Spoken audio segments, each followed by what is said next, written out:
So in the last class, we had discussed the muscular system. In that, we had discussed some of the features of the muscles, the different types of muscles, then the origin, insertion, the different terminologies used, and then we discussed some of the muscles of the face and other parts, and of the respiratory system as well as the diaphragm. Today we'll continue with the same muscular system with the remaining muscles. Okay, so today we'll start from the muscles of the anterior abdominal wall. The abdomen, the abdomen is having an anterior abdominal wall, which is anterior, and then there is the posterior abdominal wall. The anti-abdominal wall is made up of three large muscles, three flat muscles called as the external oblique, internal oblique, as well as the transverse abdominis. These are the three flat muscles, large muscles, which are covering the anti-abdominal wall. Okay, so this forms most of the anterolateral abdominal wall. Along with that, there are other muscles. One of them is the rectus abdominis muscle. Along with the external oblique, internal oblique, and transverse abdominis, there is one more important muscle which is at the center muscle, which is anteriorly and centrally placed. Okay, their action is to compress the abdomen to increase intra-abdominal pressure. So whenever they contract, they pull the abdomen inwards, and this will increase the abdominal pressure. Okay, so these abdominal muscles, when they contract, they increase the intra-abdominal pressure. What is this for? This is for abdominal straining as well as moving the trunk. So whenever for defecation or micturition, for coughing, every time this anti-abdominal wall will contract and it will pull the abdominal muscles inside and increase the intra-abdominal pressure. Now going further, so here you can see here, these are the external oblique muscle. They are called as oblique because they are not vertical or horizontal, but they are like this in this direction. So they are called as oblique. External because this is the outermost muscle. As you can see in this picture, they are shown. So this is the external oblique muscle. Then we have the internal oblique. If you cut here, they have cut the external oblique. This muscle has been cut. So this muscle is cut like this. Then you can see the internal oblique muscle. So inside this is the external oblique which is cut now. Now you can see the internal oblique muscle, which is opposite direction. External oblique was like this. As you can see here, the direction of fibers is like this. But the internal oblique is just the opposite. It is like this. Okay. Then we have the transverse abdominis. As the name indicates, these are transverse, horizontal. If you cut the external oblique, then the internal oblique, then you see the transverse abdominis. So it is one above the other. So when you cut the internal oblique, this is like this. Okay, when you cut the internal oblique, then you can see the transverse abdominis, which is placed like this, which is horizontally placed. The fibers are running horizontally. So this is called as the transverse abdominis. Then we have the rectus abdominis, which is in the front, in the center, on either side. It will be on both the sides. This is the rectus abdominis. This muscle will give the six packs in the anti-abdominal wall. This is because of this rectus abdominis muscle. So there is external oblique, internal oblique, transverse abdominis, then the rectus abdominis. There are also some smaller muscles, but we will not discuss them because these are the four important muscles: external oblique, transverse, internal oblique, transverse abdominis, as well as the rectus abdominis. Then there are smaller muscles. We'll just skip them.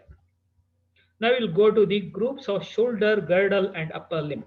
Now we'll study the muscles which are in the shoulder girdle. This is the shoulder girdle. Okay, so there and the upper limb.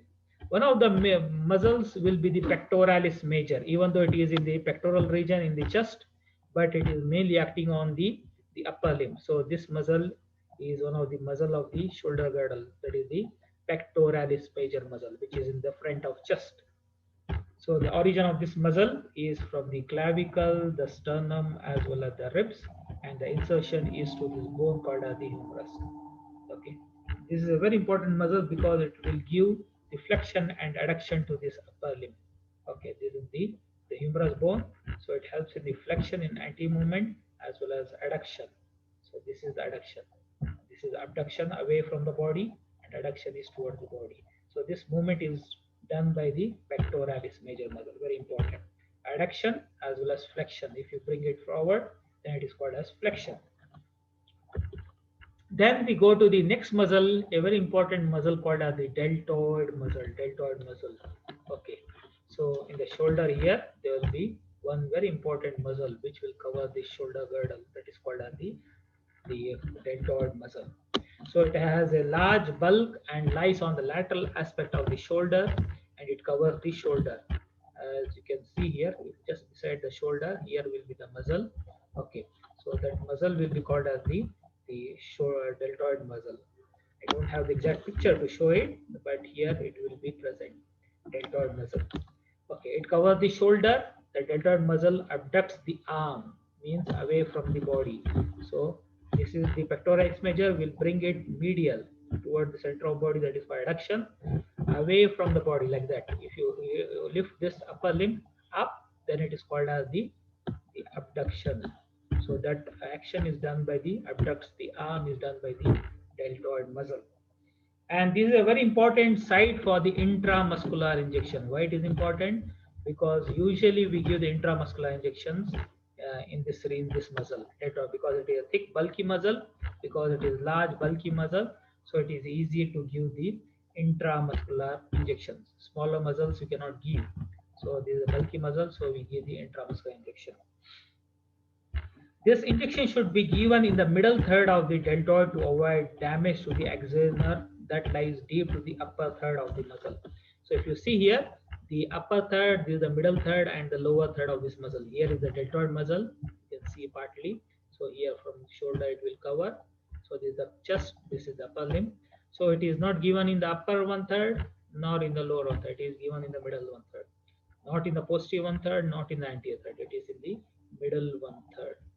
Okay, so intramuscular injections of the deltoid muscle. The injection site for this method is located in the middle third. Middle third. This is the middle one third. Sometimes it is easier to make the triangle with the fingers as shown here. If you make these fingers like this, then it is much more better to give the injections here.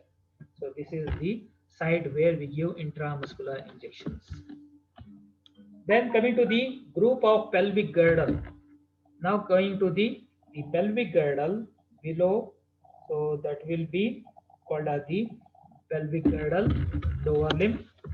Okay, the quadriceps muscles. If now we are coming here down into the lower limb, so this is called as the quadriceps muscle. It is made up of four parts. It is made up of four parts, four important muscles.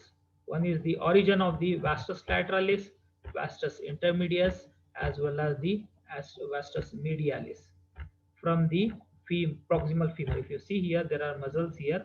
So this is called as the vastus lateralis, which is on the side. This is called as the vastus. This is the vastus medialis. This is the vastus lateralis. And this behind this rectus femoris, there is one muscle called as the vastus intermedius. If you see this picture, it is much more clear to see. Here you can see this is for the other limb cut section. If you take a section, this is how it looks like.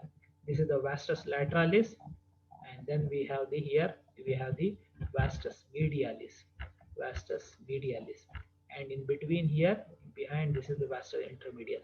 In the front we have the rectus femur. What you are seeing here is the rectus femoris. Behind that if you go, so you can see a vastus intermedius. So it is muscle of vastus lateralis, vastus medialis, as well as the vastus intermedius from the proximal femur. So the rectus femoris forms ilium. So this is the bone here, which is called as the ilium. So rectus femoris, this is the rectus femoris, take origin from the ilium. And the insertion will be to the tibia. So it will be going all the way up to here and goes to and get inserted to this bone called as tibia. Action is the extension of the knee joint.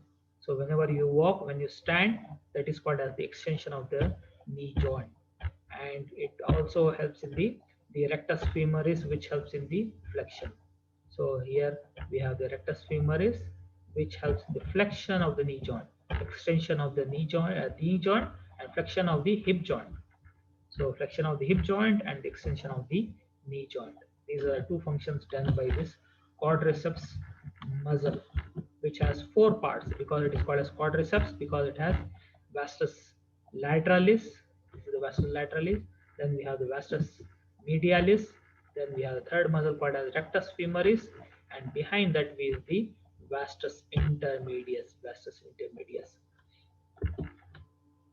Now coming to the back of the gluteal region, back of the thigh, this is called a gluteal region. Okay, so this is the gluteus maximus, a very important muscle. Again, this is a very important site for the intramuscular injections. Okay, so this is also called as the buttocks. Buttock. Okay, gluteus maximus is the biggest, largest muscle of the buttock. It is the common site for intramuscular injection. So this is also one you saw before, that is the deltoid muscle, and this is the second muscle which is common site for the intramuscular injection, gluteus maximus, and the first one was deltoid. So injection should be in the upper lateral quadrant. If you divide into four halves, it should be given in the upper lateral quadrant to avoid damaging the sciatic nerve, because below we have a very important nerve called a sciatic nerve. So to prevent damage to the nerve, we give usually here the upper outer quadrant where we give the intramuscular injections. So you should know which are the two sites where we give intramuscular injection. One is the deltoid and the second is the gluteus maximus, and which region, because they are very important nerves there. So in case of the gluteal maximus, it should be given in the upper lateral quadrant, and in deltoid it will be the middle 1/3. So here you can see this is the site. So if you divide to four halves quadrants, so it is given in the upper outer quadrant. This is the site. Here also, here we give the. Okay, so this is the site where we give the intramuscular injection in the gluteal region. This is the gluteus maximus muscle. Okay, so deep inside we have the hip joint. So the site of intramuscular injection, as I said, in the gluteal region, looks out of the gluteal look out of the sciatic nerve, given in the buttock in the upper lateral quadrant. So it should be given in the upper lateral quadrant because below, as I said, there is this sciatic nerve, very important nerve, as well as the superior gluteal artery and vein. So the most important will be the sciatic nerve coming here. So to prevent that, we give in the upper lateral. In deltoid, common side, upper arm, 3 fingers width, in the middle 1/3. Then we also can give in some of the regions like the rectus femoris, quadriceps, right on the top of the thigh. We saw the quadriceps. This is the rectus femoris. Sometimes in case of children, it is also given here, as well as in diabetic patients. As well as vastus lateralis, quadriceps, outer thigh in the middle. Okay, so vastus lateralis is this one. Here also sometimes in case of children, we give here. Okay, vastus lateralis as well as the rectus femoris. So what are the advantages of the intramuscular injection? One is there is faster absorption compared to the oral drugs. If you give orally, absorption will be slow, but if you give intramuscular injection, the absorption will be faster absorption. Then less danger of causing tissue damage. Less danger of causing tissue damage will be there. Risk of injection into the blood vessel does not exist. So risk of injecting into blood vessels, because we don't give in the blood vessels. So there is this is contrast to that of the intravenous injection where we give in blood vessels. So intravenous. So there are special drugs only which can be given in the intravenous. So here we don't give because there is lesser risk here. Okay. Muscle is less sensitive than vein to irritating and viscous drugs, and muscle is less sensitive. If you give any kind of drugs, it is less sensitive compared to the blood vessels or the veins where we give intravenous injection. So only some special injections are given in the vein. All other are given in the muscle. Okay, so that is the advantage of having the intramuscular injections. Now coming to the joints. We have studied already joints, right? Okay, so we have already studied these joints. So we don't have to discuss here. So shall we start one more topic? Because we are much more behind. So we'll start one more topic.